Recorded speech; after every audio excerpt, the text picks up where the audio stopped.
Hey, what's going on, guys? Shitty YouTuber back here. Now, when I first saw the trailer for this movie, I was actually really excited for it. This could definitely be the start of a transition here for Tom Holland as an actor, a little more than just, kind of being that Spider Kid. But I really only wanted to see this movie because one of my favorite actors is acting in it. No, not that one, not that one. No, not that one either. No.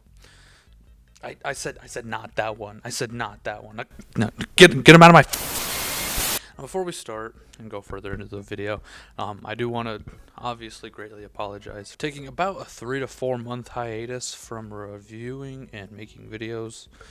Last video I uploaded was Uncut Gems. I've had a video that I've been on and off working on since then, a bit of a project here on the channel. But I do firstly just want to apologize for everybody that does watch these videos and does support me, messages me asking me where the new videos are, what am I working on. I do appreciate that, and I do appreciate all of you for doing that. I need a little more motivation to start doing things, and I think I've kind of found it recently. So without further ado, let's go ahead and get into the review for the new Netflix original,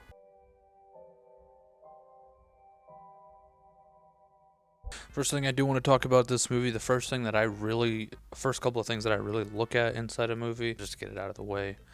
The movie is shot really well. The acting in it is really good. Sound mixing and the music cuts and the audio mixing and such like that is actually done really well in this movie. There are a few times to where the shots are kind of bland and not full of a lot of emotion. Specifically one towards the end where Arvin is speaking to a police officer, and it's like a wide angle shot of both of them. I think that shot could have been redone in a different way to show more of an emotional impact on the main character for what was going down in that specific moment. Now, moving back to the music portion of it, the music in this movie is actually really good. They've obviously taken music that's from this time period in the 50s and maybe early 60s, and I think the music that they put together and the way that it cuts to the beginning of scenes, or that it cuts so that the new scene can start and such like that, I think it's done extremely well in that portion of it. The movie's written really well. There are a few times to where Tom Holland's character Arwen, when he's screaming and he has this accent, it does get a little shaky at points, but I think overall, I think Tom Holland, for being British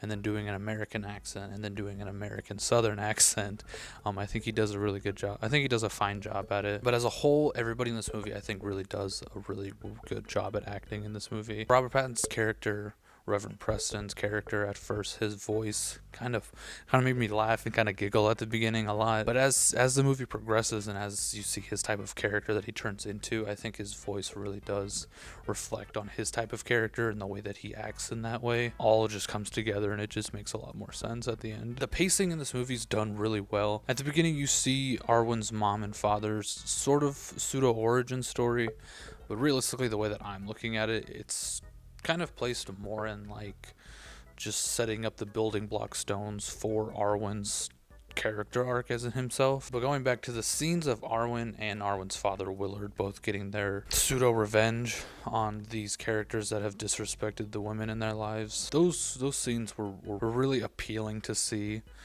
as a sort of revenge arc that comes back and forth to it, showing the parallels between the two characters as they are growing up and such like that. I guess one of the few complaints that I do have of the movie here, Sebastian Stan's character, the sheriff, for most of the movie seems really stiff in a lot of his scenes. The diner one, for example, he's kind of just like he's constipated and he wants to shit himself. But as I was progressing towards the movie, I think that might have just been his character, because as you can see how his story progresses and how his arc kind of ends, it kind of makes sense, but at the same time, it was more like I was seeing it as like him acting really stiff and not giving it like 110%. But on the flip side of that, the character development and the arcs that was done through this, I think that they really developed Arwen as a character really well, and Preston for him being this other entity in the movie. I think their whole character arcs were completed, and were stoic together. I think that they were done really well together. I think the writing for both of them and the pacing and the situations that they were placed in kind of expressed what type of characters that these people really are. And I think it was done in a really really good way. I've kind of referenced it like this before, but I really don't know how else to say it. This movie is sort of like a Quentin Tarantino-esque style film.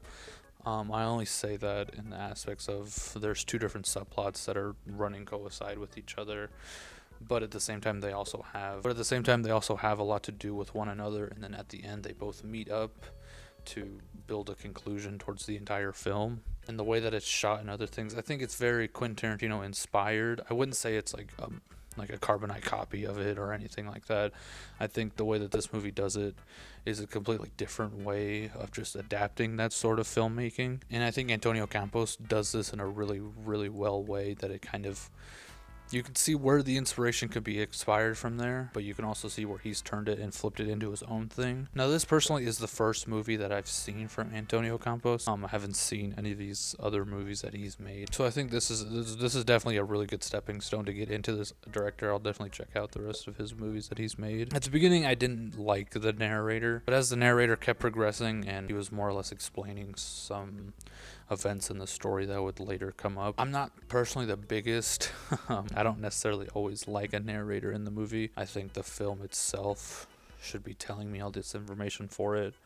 But I think that the way it integrates it within this story, I think it works really well. I think it definitely would have been a lot better to be shown within the movie instead of being narrated the whole time about it. I would say my favorite part of this whole movie was probably the ending. I think that the way it all worked together and the way that it took from the beginning of the stories to the events that happened there, running through with the subplot to the main plot, all the way back down to the end, and then the characters, all of their arcs and such being completed for it, I think was really done really well. Pacing, the writing, and the way that it's shot, this movie is really well done. I really did enjoy it. Definitely one of the better Netflix original movies that are on there. But I do definitely like this type of movie of what it's being made. It's definitely giving the characters and the actors, Tom Holland and Sebastian Stan, they're not a part of the MCU, so you can definitely see what their acting methods are really like outside of that. I don't necessarily like the idea of Tom Holland being in everything either. I definitely think another actor could have played this character a little better than he did. But overall, I think he played it to the best of his abilities. I do think Tom Holland can turn into a really great actor. I just think he needs to branch off of either doing mainstream things and the MCU, and definitely needs to take on more of these indie roles as such characters like Robert Pattinson has and Andrew Garfield. These characters that have been in the limelight tried to push off and branch off into these other things to be able to grow as their characters and their own acting methods. But overall, I did enjoy this movie. If you guys like Quentin Tarantino-esque films, I would definitely recommend this one. If you like intense thriller type dramas, I would definitely recommend this movie. This in no way is a horror movie or a scary movie. Going through with that, I did really enjoy this movie. Definitely a 2 out of 10. It wasn't that great.